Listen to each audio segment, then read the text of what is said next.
the A.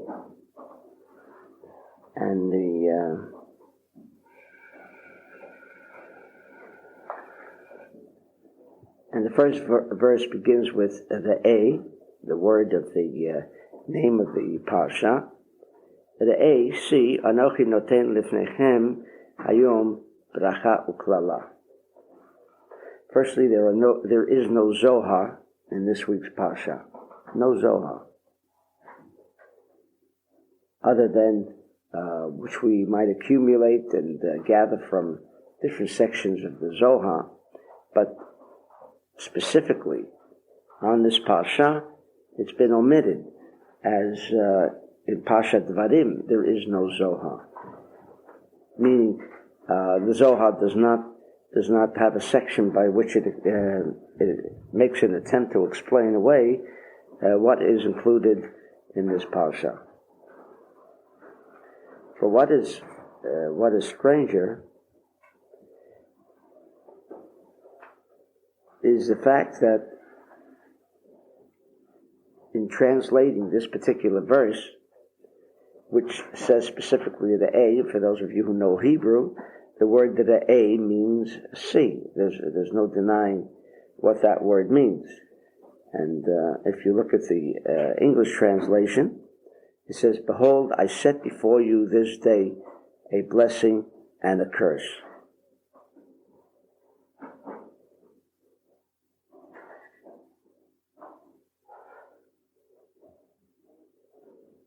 Nowhere in all of the English translations, and for that matter, translations of other commentators, is the word the A indicated.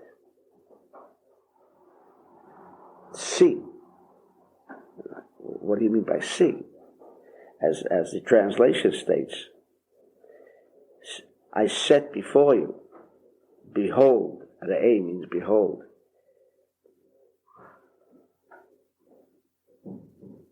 It just doesn't fit in with the text.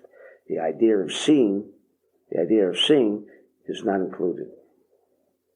Furthermore, it says, or seemingly, that God is making a statement and saying that I give before you today a bracha and klala, which are singular, instead of saying brachot and klalot, because as the text will indicate, that we're dealing with the idea almost similar as we did in the previous Parsha. We're dealing with the blessings, and we're dealing with the curses. If you listen, et bracha asher tishma'u el misvot Hashem Elokechem. If you listen to the commandments, then you will have bracha. Is it just one bracha? For doing all of the commandments, you only get one bracha? Obviously, the text should have said brachot in the plural, as well as uklala. In other words, depending. If you do not listen to the mitzvot, and in fact the next two verses indicate that we're talking about the precepts, mitzvot Adonai, the commandments of God, and certainly if you do more than one mitzvah, then you should. And the text certainly doesn't deny that if you do two mitzvot, you will get two brachot, and yet the entire parsha begins off with bracha uklala.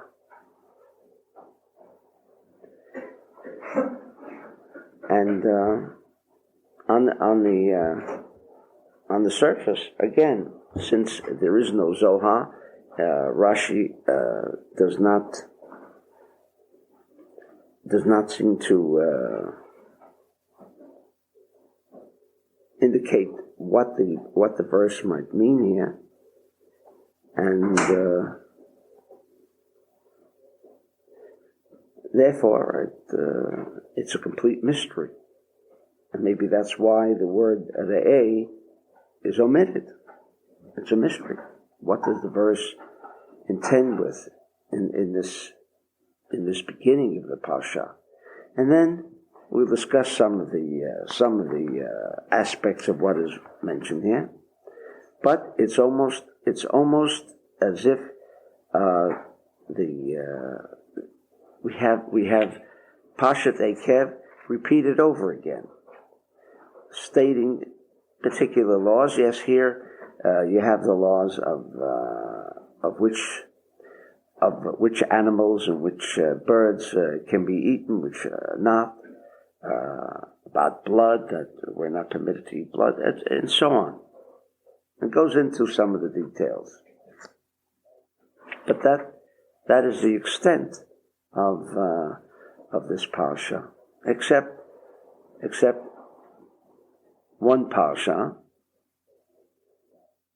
that deals with two aspects, and that is the prophet or the dreamer, and how we can tell who is a true prophet, who is a true dreamer, etc. But I think the first word, which, as I said, has been neglected in the translation, I think kind of provides us with the whole clue. The A is 206. With the kolel, and kolel means it's another method by which we unravel the codes of the Torah.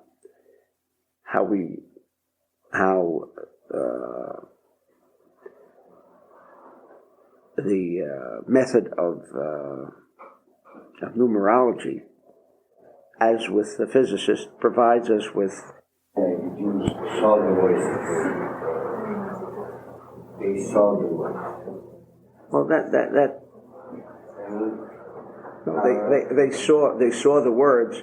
That was another message, the opposite. But how do you see the word? No, remember I always say, tell you the story about this Kabbalist who was drinking tea. Remember?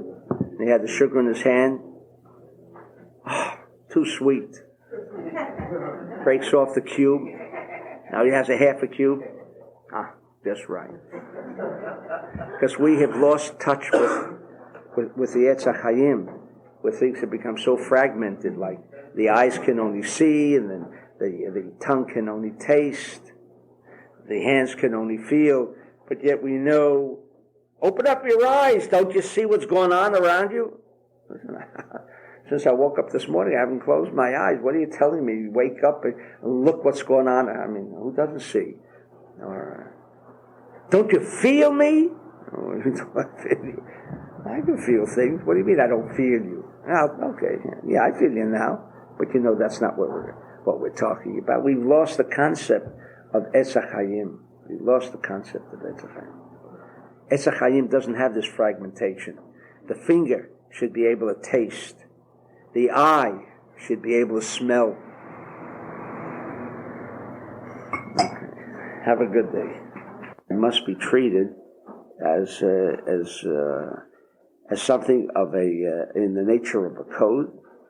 In other words, that on the surface, there is very little that we can understand of this Parsha if we are to treat the Parsha in a literal way.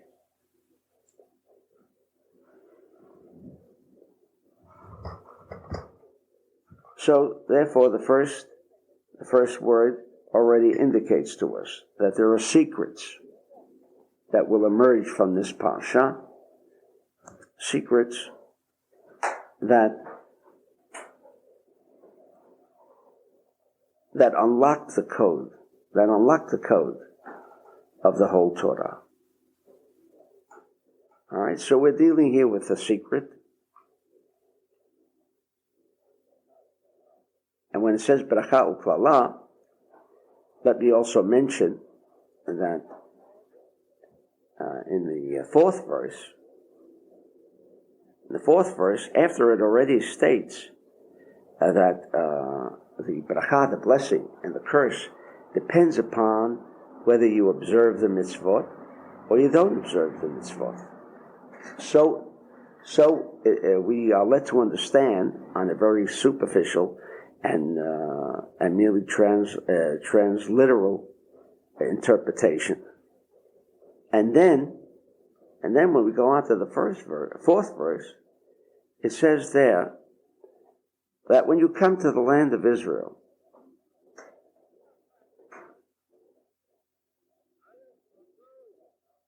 he will give bracha al har Gerizim, v'taklala al har Eval. He will give a blessing on Mount Gerizim, the name of one mount, and on the other mount, which is called Har Eval, he gave the curses. And what was the purpose of establishing these blessings? Because there were half the tribes, as it is explained in other sections of the Torah, half the tribes, 6 tribes stood on one mountain, the other 6 tribes stood on the other mountain, and when God was discussing the blessings, the ones on Har Gerizim would say Amen, and the ones standing on Har Eval, when the curses were mentioned, they would say Amen. And this is the scenario which was taking place.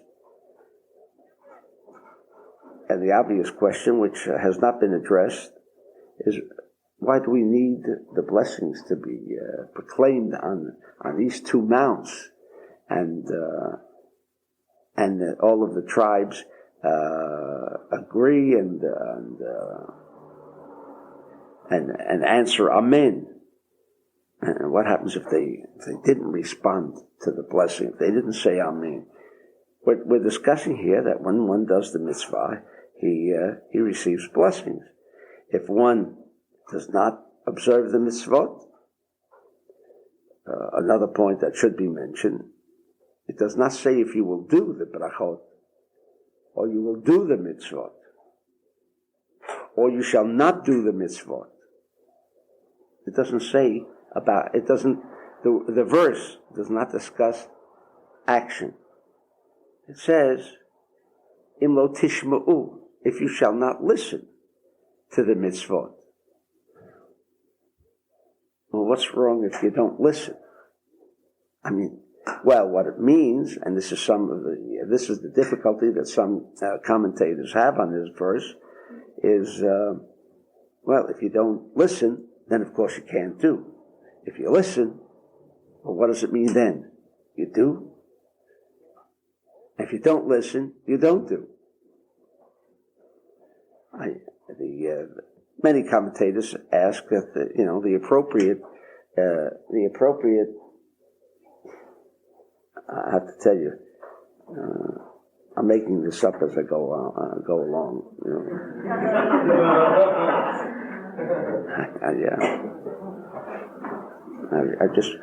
I asked in fact, you would get me last year's tape when try to remember what I said last year, because I don't remember what I said last year.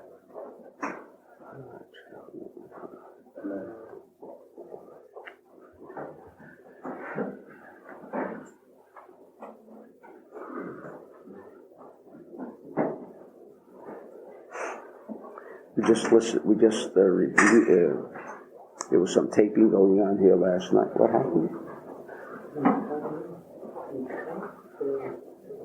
And just last night, anything happened to me?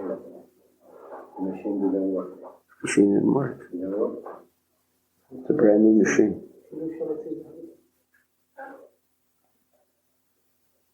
Okay.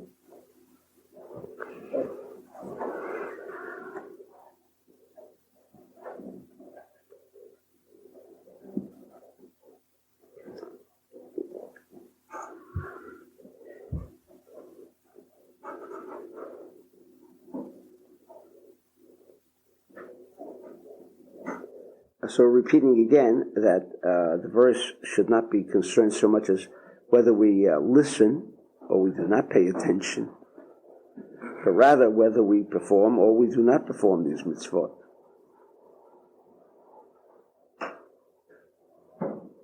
And why is it so essential that the verse said the curses come if you do not listen? Not listen. Well, what seems to become obvious in right here in this beginning, in this opening section, is the idea that what is action? What is considered action? Referring to the idea as to why the verse doesn't say, and if you do not do, or you do. If you perform the mitzvot, you get bracha. You have blessings. If you do not perform the mitzvot, then chas v'sholom, there's going to be curses.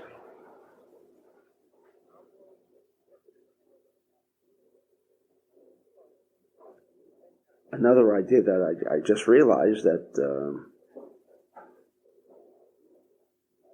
if you do not do, first of all, it could have said, then do not expect blessings in return. In other words, if you're looking for blessings, then you've got to listen. If you don't listen, then there are no brachot. No. If you don't listen,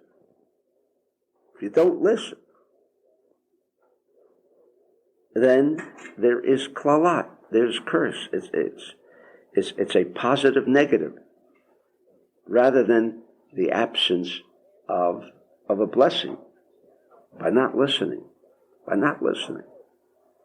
It does not say that the individual had performed a negative deed, and actually the rest of the Torah, when it says you shall be cursed, it means that you go out, you steal, you murder, etc. And then, therefore, the consequence of your action, the reaction of your action, is that something will strike you in a negative way.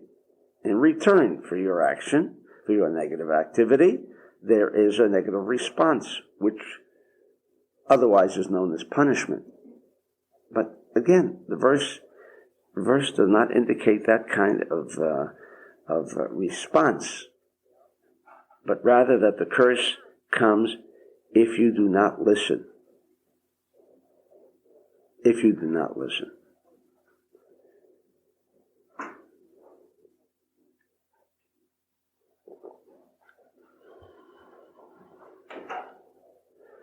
And since I had mentioned that the first word reveals for us the depth of what this Parshat, which is to teach us, I think again,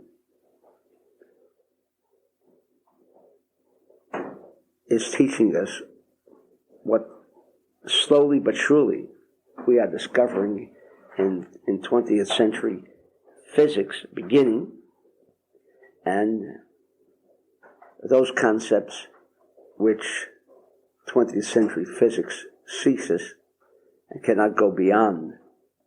And here is where the Torah picks up. Again, we raise a question, Tishma'u. If you listen to the mitzvah, to the commandments of God, and then you have blessings. If you listen, just merely listening.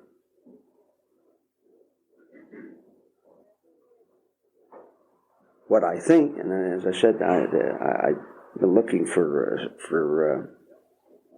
some interpretation, but I could not find any, other than we have to resort to this idea of the of seeing. That the Torah here is revealing for us that in essence, there is nothing but consciousness. There is nothing but consciousness. Even 20th century physics, while it leans towards the idea that physicality, as we even discussed last week, physicality is an unreal aspect of this world, unreal. But how many of us can truly come to believe that, this table is is no different than the atoms here, except that this table brings together the atoms, and therefore it's the merging of atoms, one within each other, that we have a table. But it's not the wood, if it's a wooden table or a steel table. But essentially, there is no difference between them. No difference. One, if it's a steel table, there are some people who can bend a steel table, meaning because you can't change atoms. You can replace, displace, move atoms around, solidify atoms, and make it and turn it into a table. So the atoms is the force that we understand in this universe, and this has been accepted in all principles of physics. That atoms is the only energy force that is a reality in this universe. Nothing else. Wood, you can destroy wood, but you can't destroy atoms. Burn a table if it's a wooden table. Or, as we learned in last week's Parshat, the clothing of the Jews for 40 years did not wear out. What does that mean? The atoms were destroyed, or the atoms were set into another motion? No. The atoms are the same, except the physical nature of cloth is what we interpret to mean as atoms brought together in the form of something that we refer to as clothing. And over a period of time, it wears out. Well, what wears out? The atoms wear out? Or does the material that brings to a realization, or that brings together atoms into a texture, into something that, if there were no atoms, and my hand flowed through the air, the atoms surrounding this hand would not conceal the hand. However, if I had a glove made of material, this glove would conceal my hand. You no longer could observe the hand because it's now concealed by a piece of cloth. This piece of cloth brings together the atoms, and now, not the cloth, but it is the atoms which comprise of 99% of this cloth, now can act as a concealment for the hand. Now the cloth acts as a concealment to the hand. This cloth, we are told, the clothing of the Jews never wore out. 40 years wearing the same suit of clothes or shirt or whatever, did not wear out. Why didn't it wear out? Because wearing out or not wearing out is not the idea that the clothing disappear, rather than the physical entity that brings together the atoms to act as a glove, and it's the atoms that act as a glove, the atoms that act as the concealment. In other words, at the same time that these atoms here do not act as a concealment, and I'm going through more atoms than I do when I put on a glove, somehow the atoms in midair, not being brought together by something of a physical nature. If I took this tablecloth and did this, now you no longer can see my hand. And yet, this is made up essentially only of atoms, this cloth. But this 1% or 1/10 of 1% has the unique capacity or ability to reveal the atom. The same atom that's here now becomes something of a physical nature. The atom is transformed into a piece of cloth. The same atoms that exist here exist over here.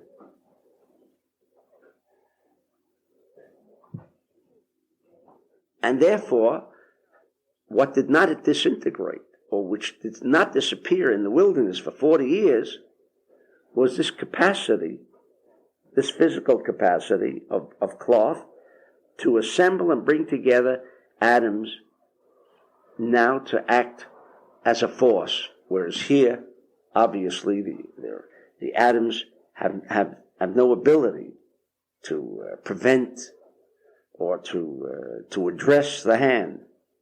Only when it is contained in this 1/10 of 1%, something that is referred to as cloth. And here, when the Torah is discussing the bracha, and it says, if you listen,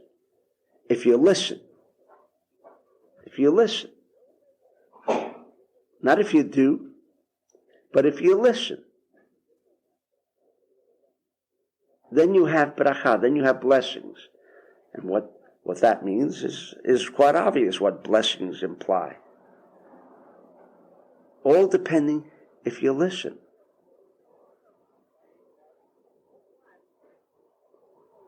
It doesn't even say if you see. If you listen.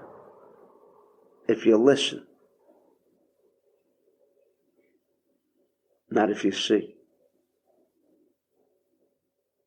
Not if you do. Not if you do the mitzvot. Not if you, as the verse tells us, one of the precepts is giving charity. Giving charity. If you listen. And the Ari has a long discourse on tzedakah, on charity. And what the Ari goes into is not so much the aspect of the giving, but more importantly is and I'll mention, we'll go through this for a moment to understand, which I think then provides us with some insight into the message of the Torah, and that is that the actual giving, the doing, like this piece of cloth, is secondary. It is not the action, but it is the understanding.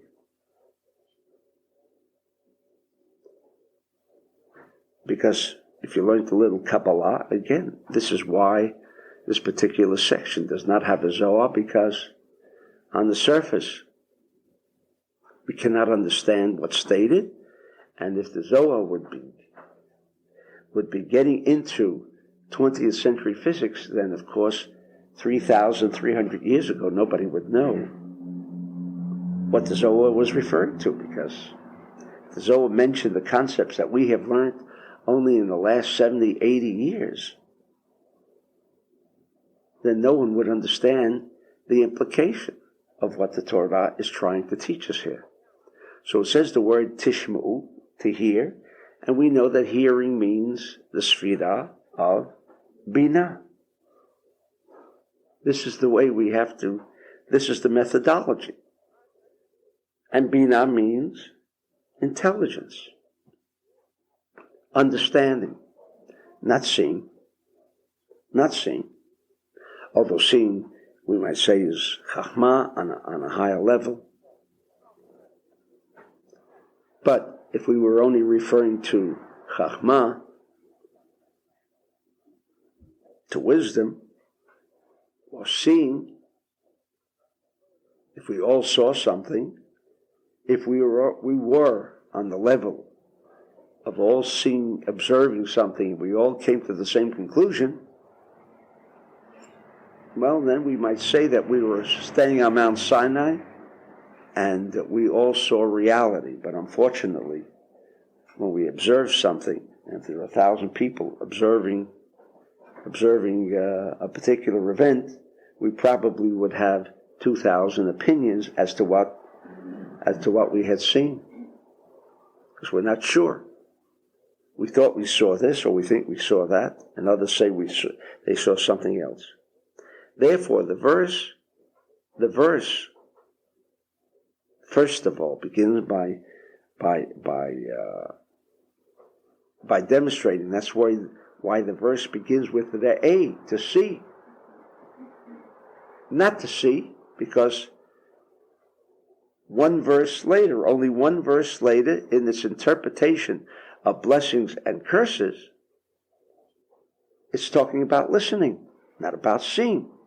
The first verse mentions the word seeing, and there again, the word see is the word for mystery. To tell us that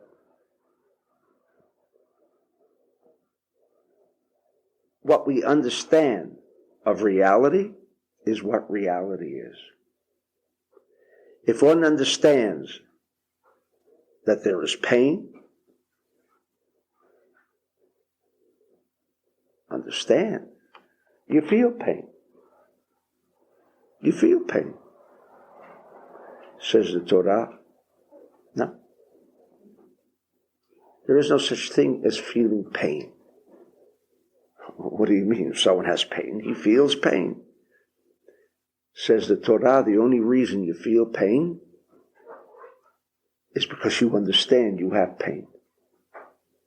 It's a very deep concept, although it's supported by all of the rules of 20th century physics. They don't understand what they're talking about. I mean, if Einstein received a blow over his arm and he felt pain, he would say, I feel pain. Say, well, Einstein, he just got through teaching that what you understand exists is what exists. What you do not understand does not exist. So, all you have to do is say, well, I understand I don't have pain. I don't feel pain. And it should have not existed, not gone away, but not exist. Well, that is still the conflict between theory and practice. If we undergo any kind of pain in life,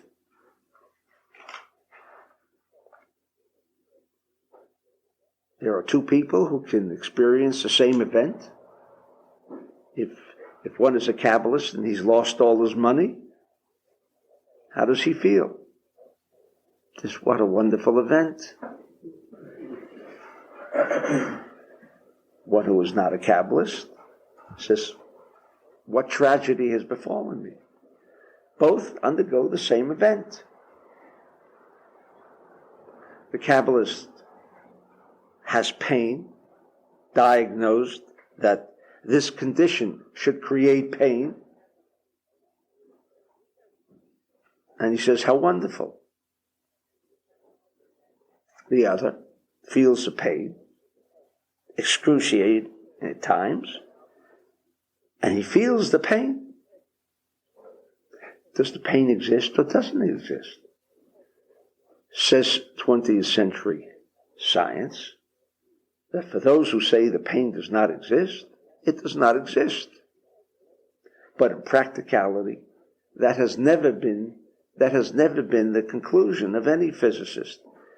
When he underwent pain because of some illness or accident, he felt pain. And yet, along comes the Torah, along comes science, and say that if you decide with your mind, that there is no pain, there is no pain.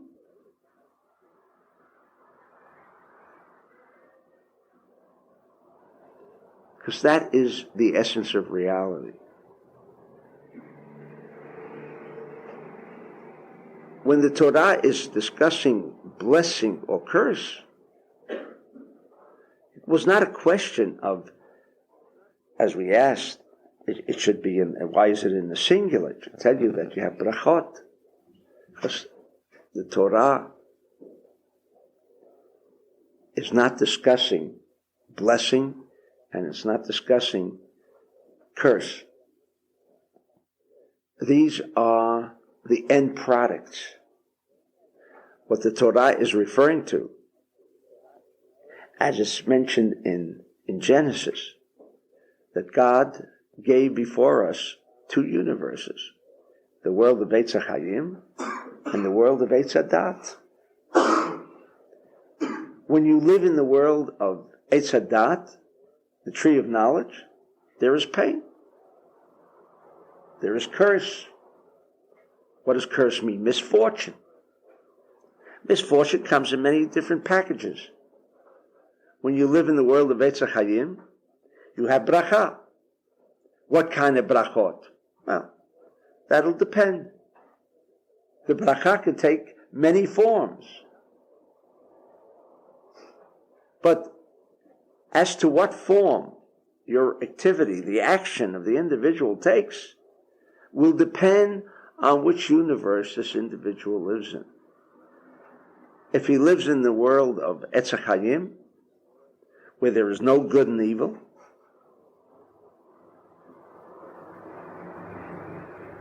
I must tell you that I'm just looking at if Mark is here. No, he's not here this morning. But Mark is supposed to be an excellent masseur, and I wanted him to give me a massage, which he was kind enough to do for me. And I said, "You go all the way." And as he was doing it, I could feel that there could be pain. Oh, he was really coming down and pressing those points.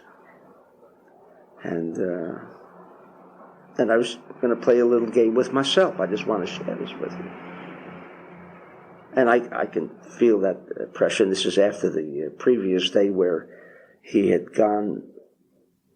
I thought it was a good massage, because he had gone deep into trying to relax the muscles. I mean, the paradox here, banging away at the bones and so on, and now we're supposed to feel relaxed. I can just imagine, most people from what I understand, when they take a massage, not too difficult, just enough that the individual can bear. But anyway, the second day he did, and I must tell you, all I did as he was giving this massage, and I was totally conscious of the idea that he's giving me a massage. There was no question. Was I said, look, chaos, pain, the action of creating pain belongs to the world of Eitz HaDat. In the world of Eitz HaChaim, there is none. And I would like to be, and that's all I did. I didn't leave as many times we can. We can leave, and sometimes, unfortunately, we do not leave this world in a conscious way. I mean, sometimes we begin to daydream, and we're no longer, we're driving a car down the road for 100 miles, and we're not even aware of the fact that we're in this world, right? We can still drive that car in traffic, weave in and out, and then wake up 100 miles later and say, how did I get here?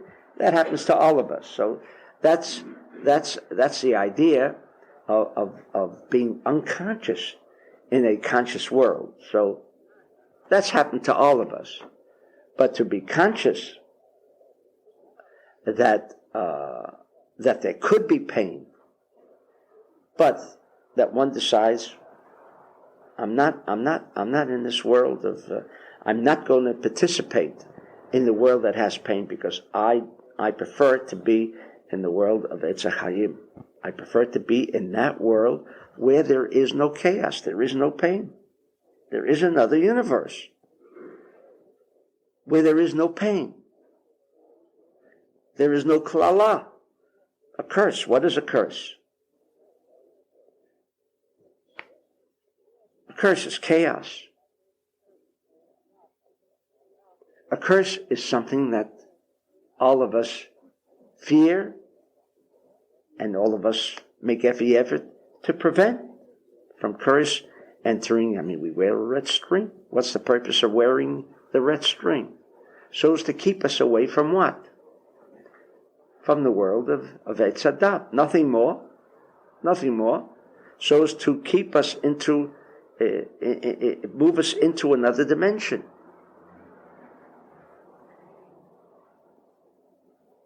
That's the purpose of the red string. You imagine this little red string, putting it on, and supposedly it's going to prevent us from chaos. Well, what does it mean it's going to prevent you from chaos? You mean when you're conscious of chaos around you, and you're in the middle of chaos, you feel the chaos, but this is going to stop the chaos from affecting your life. And the answer, according to this Parshat in the A, does not prevent one from experiencing the chaos, because there is a red string. But rather, the red string has the ability to place into our consciousness that the chaos around us, the chaos that is affecting us, in essence doesn't exist.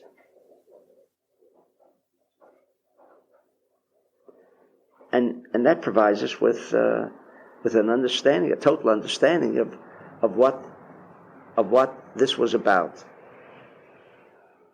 And therefore, it's not a question of plural or singular.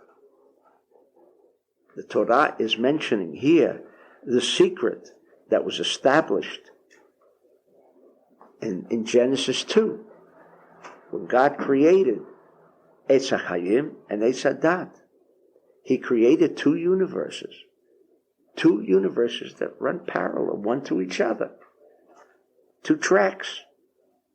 If you decide to run onto one track, that's where you are. You take the express, you're on the express. Do you see the local? Yeah, you see the local train. You bypass the local train because you're on the express. What does the express mean? Well, you don't have to stop. You don't have to pay attention to the stations that you pass. Are you aware of the stations existing? Yes. So the art of moving out of one dimension into another is not that you take yourself out of the dimension, because we live in the world of Eitz Hadat. As the Zohar mentions in many areas throughout the Zohar, as long as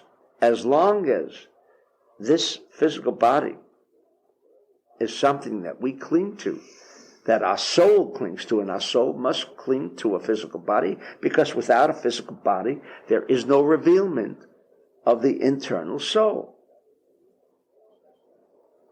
The fact that there is clothing, yes, we must recognize, and we do recognize. In fact, we have no choice, because as much of an effort that we may place into leaving the dimension of physicality, or that we refer to as the world of Eitz Hadat, ultimately you must come back to it.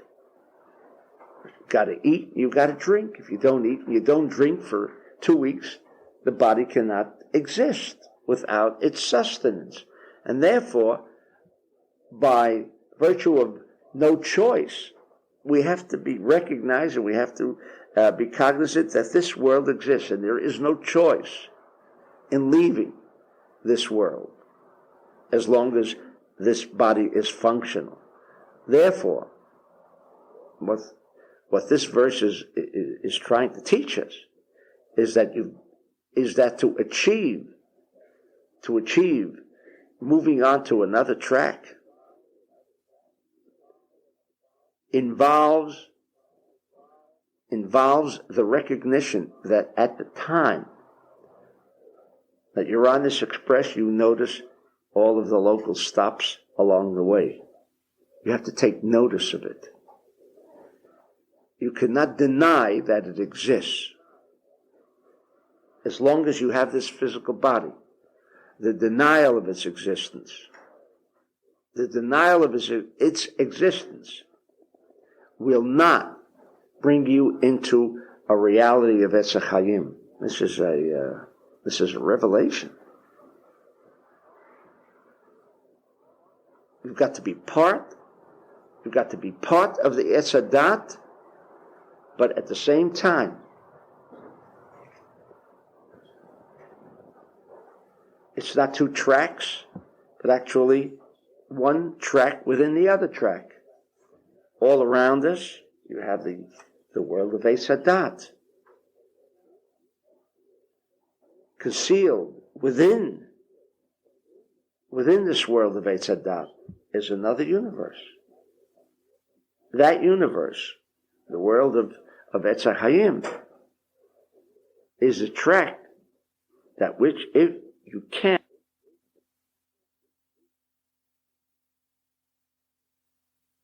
a consistency of its presence, while at the same time being aware of the fact that Etz HaDat exists. The pain that you might feel when you take a strong massage is there, but at the same time,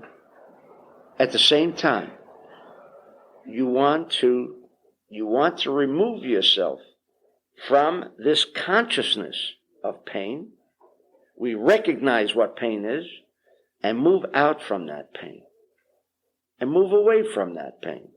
What do I mean move away? Well, if you're in this internal track, not two parallel tracks, but one within the other, and you decide with your mind that you prefer to be on this track, according to the Torah, is sufficient for us to leave behind. And that's the way it appears when you're on the express. Although both trains are moving, right? But as Einstein said, everything is relative.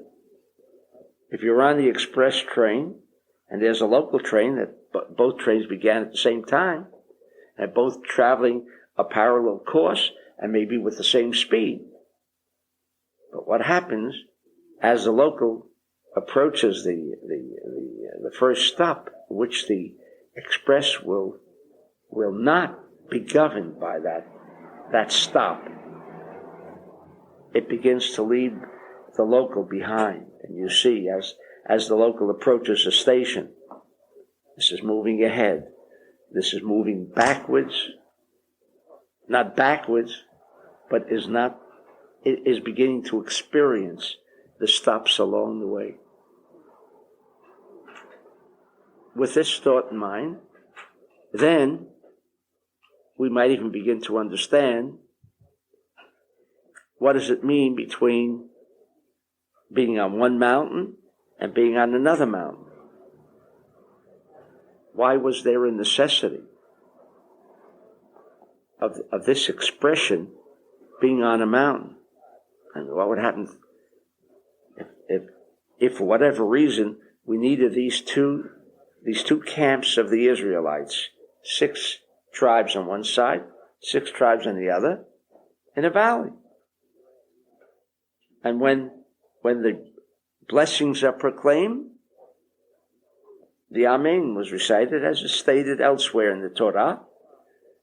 The ones on Har Gerizim would say Amen, and when the klalot, or the curses, or as some interpreted as punishment, both are incorrect, because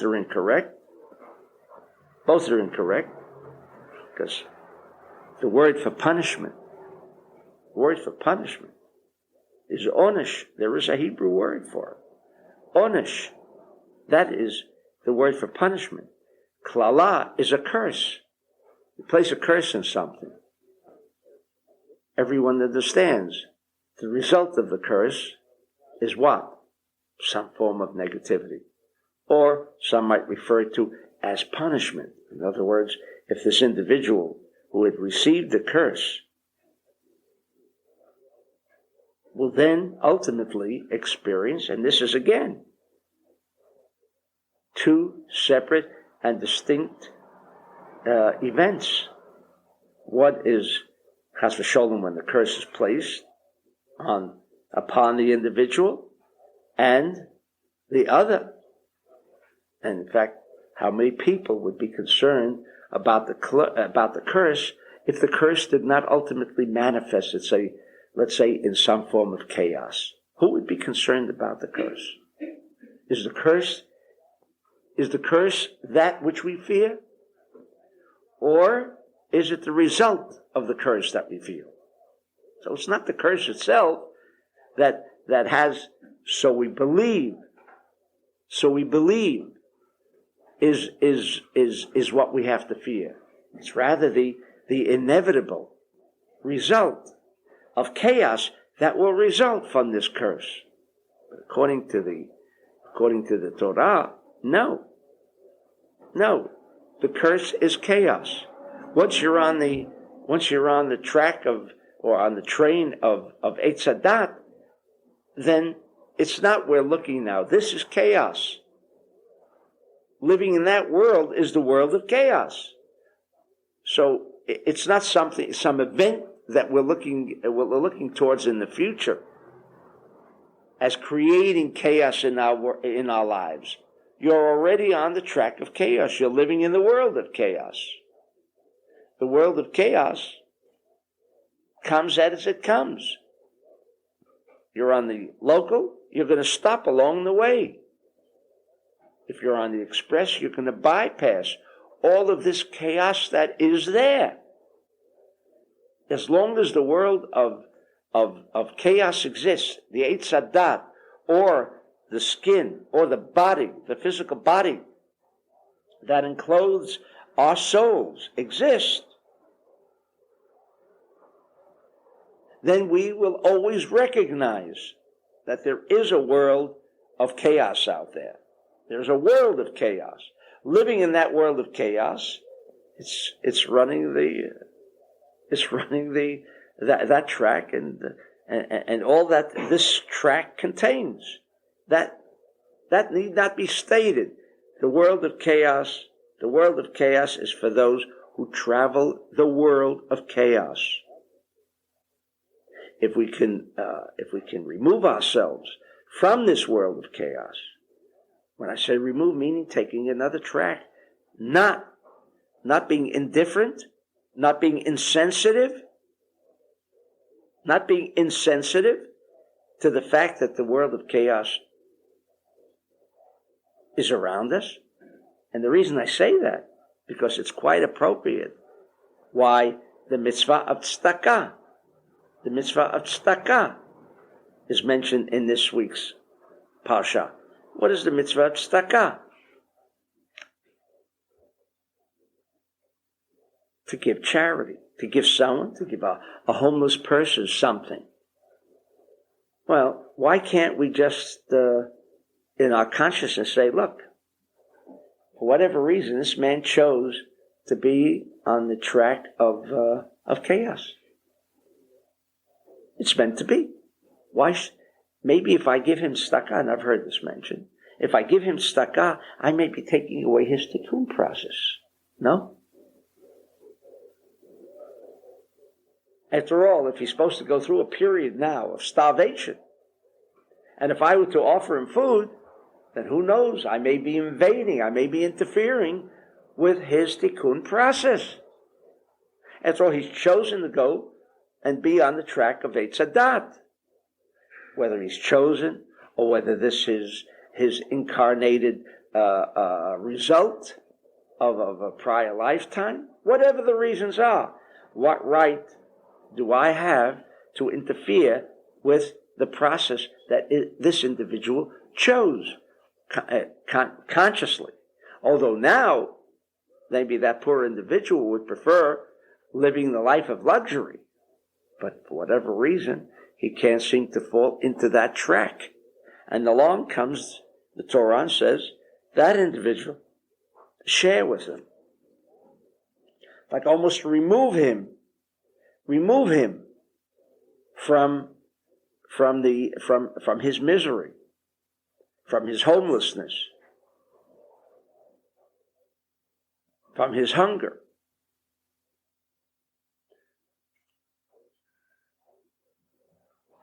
And when the Ari explains the mitzvah, tzedakah, he doesn't even discuss giving tzedakah, because we know that tzedakah, true tzedakah, is tatzil mimavet. You've heard this in the lectures. True tzedakah, true charity, True, true charity is something that we rarely accomplish in a lifetime. What is true tzedakah? So the Talmud gives the example of, at the time of the destruction of the first temple, just prior to the destruction of the first temple, Jeremiah pleaded to God that he reveal a poor man, whatever that, and there are qualifications as to what and how we determine as to who is a poor man. But assuming this person fits the category, he was pleading with God that he make this person appear. Because if that poor person would appear, that the act of giving to charity to this person could have staved off, could have prevented the destruction of the Holy Temple. And unfortunately, that one singular man did not appear. Therefore, when we assume that tzedakah, as it says in Proverbs, tzedakah tatzil mimavet, that charity will save one from death. Well, that's why people near death will give charity in the hope that maybe death will not affect them.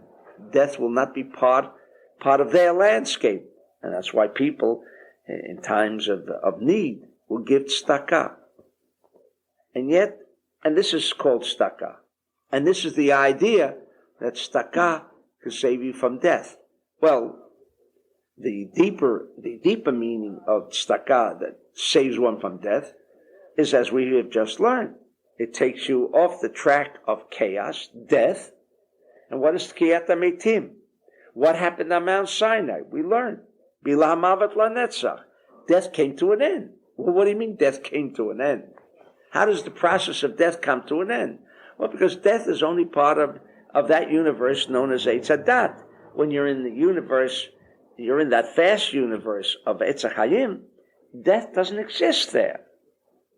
Death doesn't exist. Death is a concept that the body withers away after the soul leaves it. And in Eitz HaChaim, recognizing the fact that there is a body, like Moses,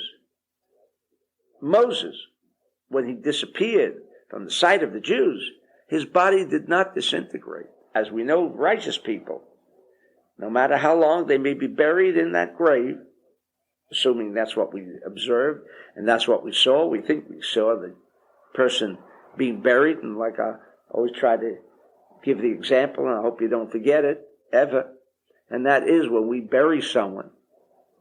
When we bury someone, the question is, who's disappearing from whom? When this person is being buried in the coffin in the earth, I mean, insofar as where he's concerned, we've all disappeared, haven't we? So who's disappeared? The one in the grave has disappeared from us? Or maybe we, because he's not being covered, and now there's an obstruction between ourselves and him, he thinks maybe we died. It's all relative. Depends to whom you're addressing your question. He thinks, we've died, because we've disappeared. What does death mean? What does death mean? The disappearance of the individual.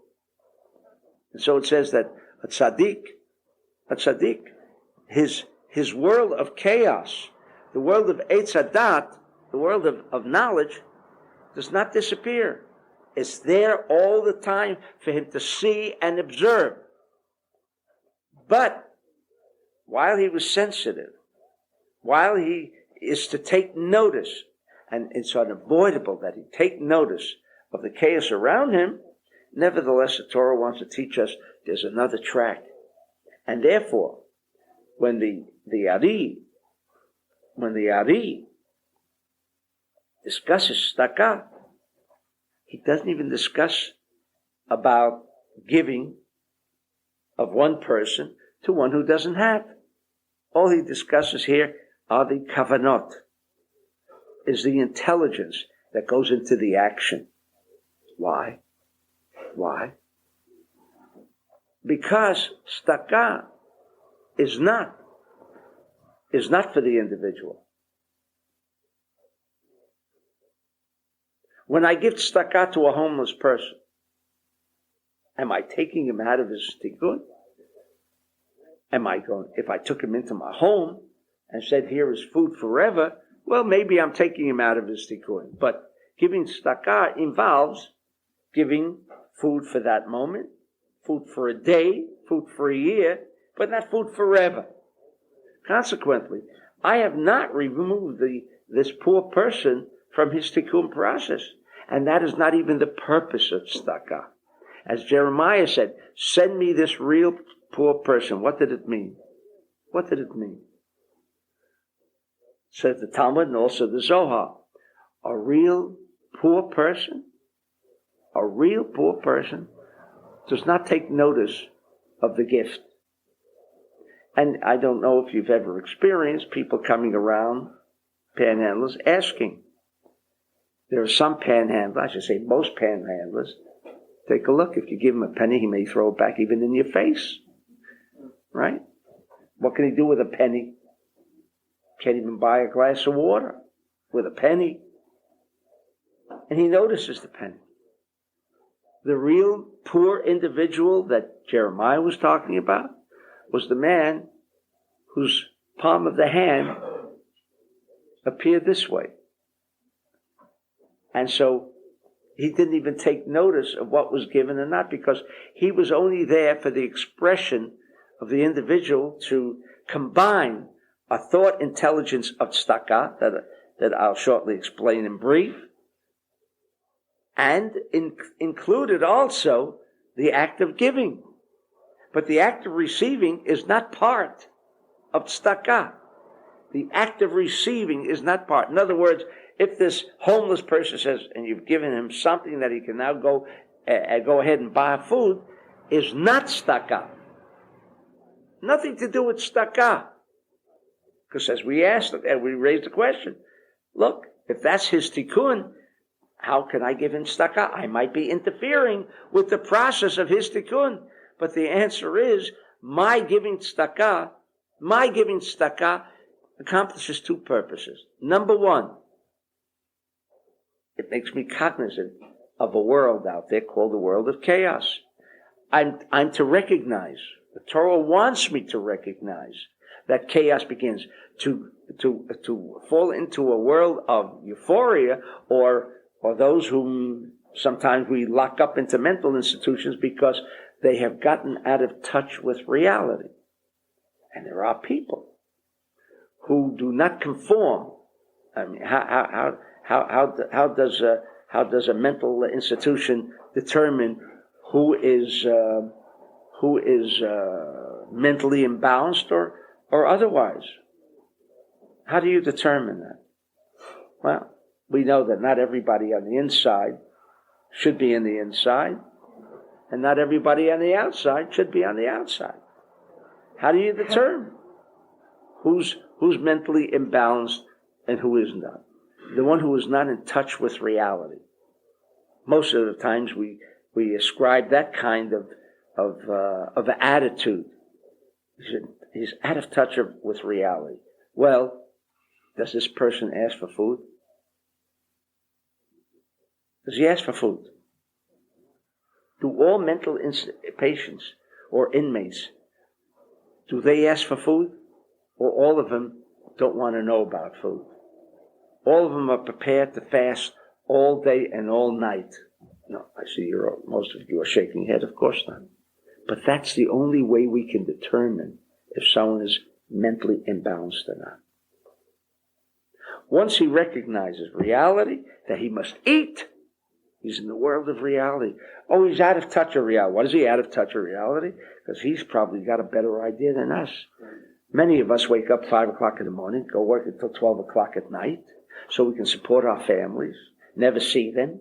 And who says that at the end of the week there's going to be a salary that I can even take home with me? I may be losing money all week. And at the end of the week I can't even take a salary. And so I don't even have enough money to go and purchase the necessities for my family. And all I've done all week is never see my family. And this is called reality.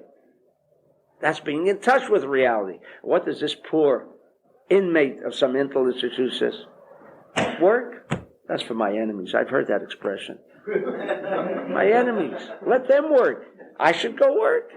Am I stupid? He's out of touch with reality, isn't he? No. Being out of touch with reality means that you are insensitive, unaware of the world of Eitz Hadat. That's a mentally imbalanced person. Why do I say he's mentally imbalanced? Because he's not taking into consideration the two worlds. The worlds of the soul, the world of the soul, the internal, the me, and then this other aspect that deals with the body. Where chaos exists. Is there chaos in the soul? Of course not. Does the soul die? Of course not. Does the soul need food?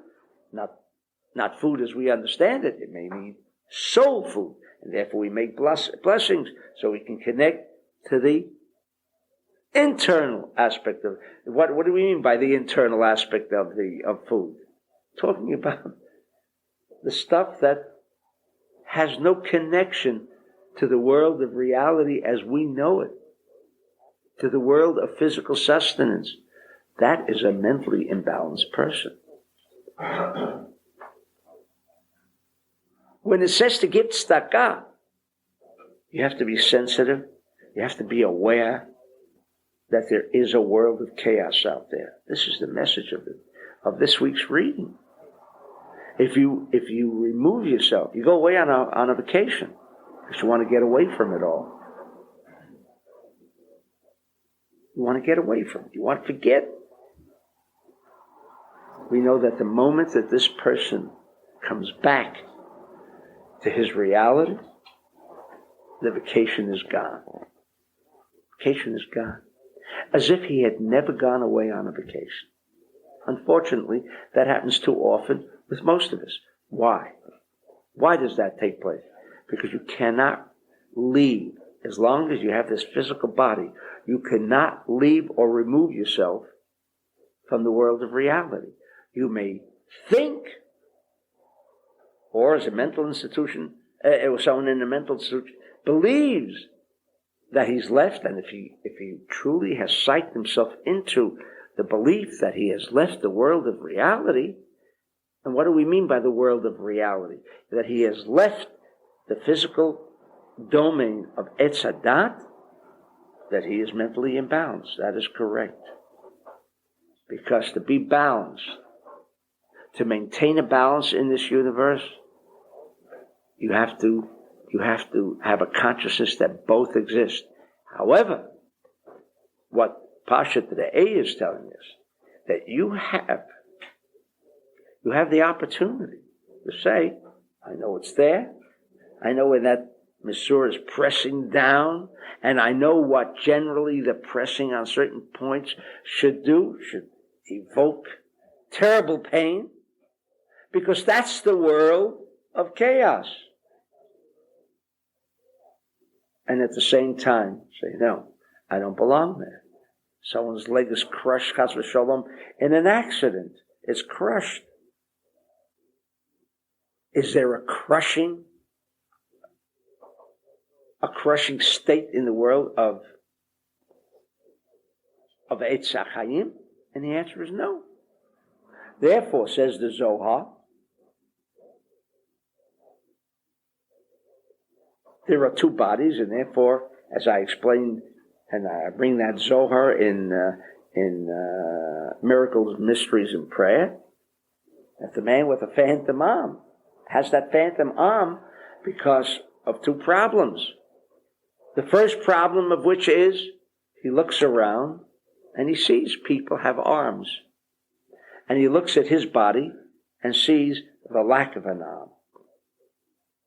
That, by and within itself, is fine. Nothing wrong with that consciousness. That's a consciousness we must always have. Because what would happen if everyone was born without an arm? Would someone say, God, give me an arm? The only reason that we understand that the loss of an arm means loss is because of what? Because we are aware of the fact that everybody else has an arm. They have another ability to do things. But if we had to learn, if the body was constructed so that people didn't have arms, then that would be the norm. But that's not the world. The world, as we observe it, has a structure. Even in the world of chaos, there is a structure. That structure undergoes changes. That structure undergoes what we refer to as death. But we know, we know that this man who's lost an arm has the arm. That's why it's called a phantom arm. He has the arm. It exists. Then what doesn't exist? That other aspect. The result. That second part of us, the cloth, the thing that makes the atoms functional. Not the arm is not there. The atoms are there. What is an arm if not the structure of atoms? What is an arm if not a composite or a consolidation of atoms? That's gone. The wood is gone. The texture, the cloth is gone. Is the 99 and 9/10% of that element gone? No, it's there. It's there. And therefore, according to Avram Azulai, and hopefully we will see this miracle. The miracle of what? The reappearance of an arm. The restoration of an arm. It'll be a miracle. Yet the arm is there all along. Ask this individual who's lost an arm, do you have your arm? He'll say, absolutely. It itches. I feel pain. Everything that exists, that takes place normally in the arm of one that has an observable arm, these same events, these same feelings take place within the person who does not have an arm. You want to say something? I wonder whether children that are born without limbs. Usually, I do not permit a question. I thought you were going to contradict me. I was happy that maybe I was going to. You just want to ask a question, but all right, go ahead. In your research on the book. What's that? In your research, in this book you just mentioned, you happen to come across any, not notice, but you come across any distinction between people who have lost limbs, absolutely more literally lost limbs in accidents or Right. What about those children who are born without limbs? children that were born, for example, if a little mind baby. Yes, born without limbs. The answer is Do you know what the no such animal. do people ever have a phantom limb birth? They never lost the limb. Because this is what the Torah is telling us here. The world of Eitz Hadat. The world of Eitz Hadat runs parallel. Not even parallel, but one within the other. Unfortunately, the world of Eitz HaChaim is concealed for us. It's concealed not by this, like my hand is covered, and therefore it's concealed. Can you see it? Can you all tell what's in here? If you just walked in, well, if you could see the fingers clearly, I did this. What would you say I have there? What would you call it? What would you say is in? Oh, you can see it. But how can you see it? It's covered by cloth. It's only because we observe we observe this concealment as meaning it's not there. Is it not there? Now you know that it's there. If it was like this, and you just saw this and you didn't see me putting my hand in there, well, now you wouldn't know. Is it a cup that's supporting this? Is it a book? Is it something else? So in your own minds, now you've got doubts as to what's there. But in the world of creation, and certainly something as so important as the birth of a new person, of a new life, is there chaos? Only chaos in this baby born of a woman who took thalidomide? Of course not. There is no such thing as one operating without the other. When there's an operation, or when there is a consciousness of one without the other, that person is called imbalance. Does that mean that he cannot never be cured? No. Well, maybe one day they'll find the drug that can restore what? His consciousness as to the world of reality. But does he have the potential of becoming a normal citizen like the rest of us, despite the fact that he's now been confined in a mental institution? The answer is of course. Just maybe we haven't got the methodology by which we can have all of these people in mental institutions removed. But the ability to be normal exists within every single individual, even in a baby born without arms. Both realities are always present. The fact that I cannot see it does not mean that an absence of that reality exists because I don't observe it. So I'm blind, maybe. Maybe I can't see as well. And we know certainly the eye is not the feature. Therefore, when the Ari and the Zohar elsewhere discusses tzedakah, there was one other aspect that I wanted to mention.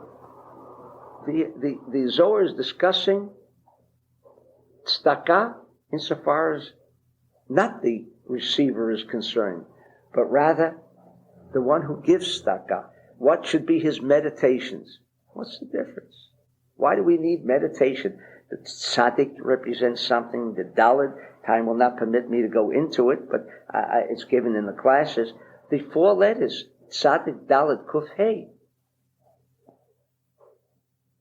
is a meditation that one must include in sharing. Why? Why? What's the difference? If the act of giving, the act of sharing is what the Torah prescribes, then what's the difference? What I think of at the time of my giving. Isn't the importance of sharing, giving, the essential feature of tzedakah? And the answer is absolutely not. Absolutely not. Tzedakah has nothing to do with the recipient.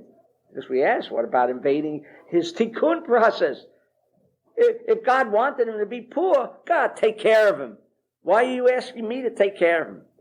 Only as I mentioned about Jeremiah, that individual that walks by and says, I need a handout, only gives me the opportunity so that I can now demonstrate what?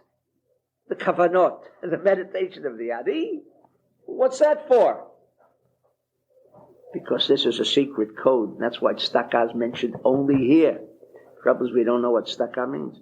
It's to make me aware of a poor person, make me aware of chaos that exists in the world, so beautiful. And at the same time, provide for me, the opportunity to stay glued in the world of Eitz HaChayim, because unfortunately chaos becomes so overwhelming that we become reactive people. You see, someone doesn't have, someone without a leg going around with money. What is the normal reaction? And that's why I say I'm a cruel man. I say, well, that's his tikkun. God, you want to change it? Go ahead and do it. What do you want from me? Why do I have to react? Come on, are you heartless? Are you heartless? Well, how many of us would be heartless if we know in a prior incarnation And this guy was a general. This guy walking around now without legs. That we're all, placed in this consciousness that we must give this poor man who needs food, doesn't have legs. But in a prior lifetime, he was a general of the army, and every prisoner that came before him, what was his order to his soldiers? Take the feet off.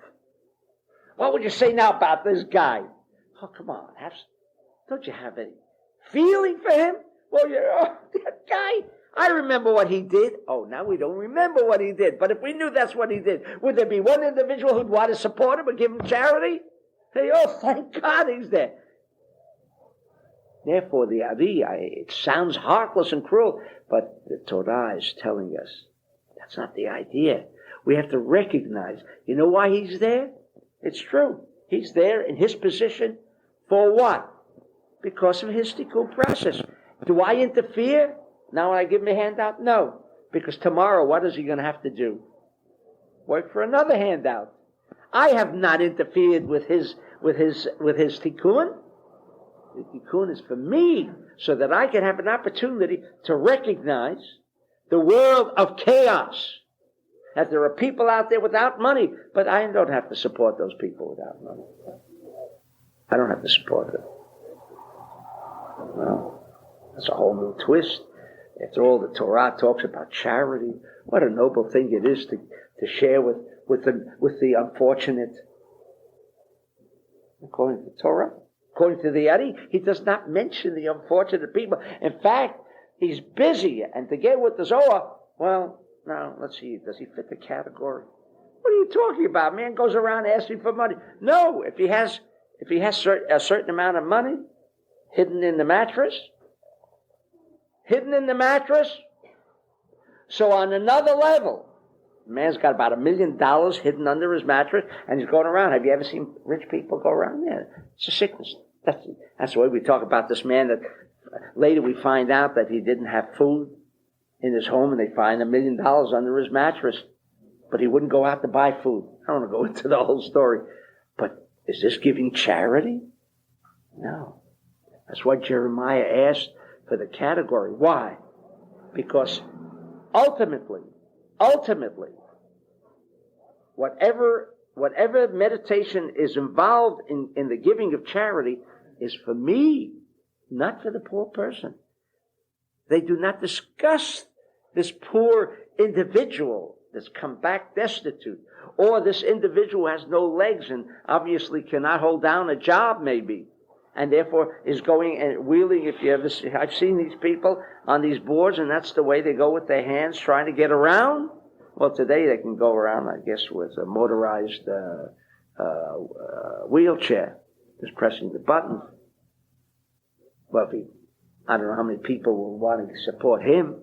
After all, if he can afford a motorized wheelchair, then he can't be destitute. Where to get the money to buy? All of these things will go through our minds. You can be rest assured. That's the way we think. More importantly, according to this Parshat, is recognizing chaos. No, if any meditation takes you out of the world of chaos, you miss the point. You're not on that express train of Etz HaChaim. You've got to know that chaos exists, and at the same time know that you can take yourself out and put yourself on this track. But remember, watch the local.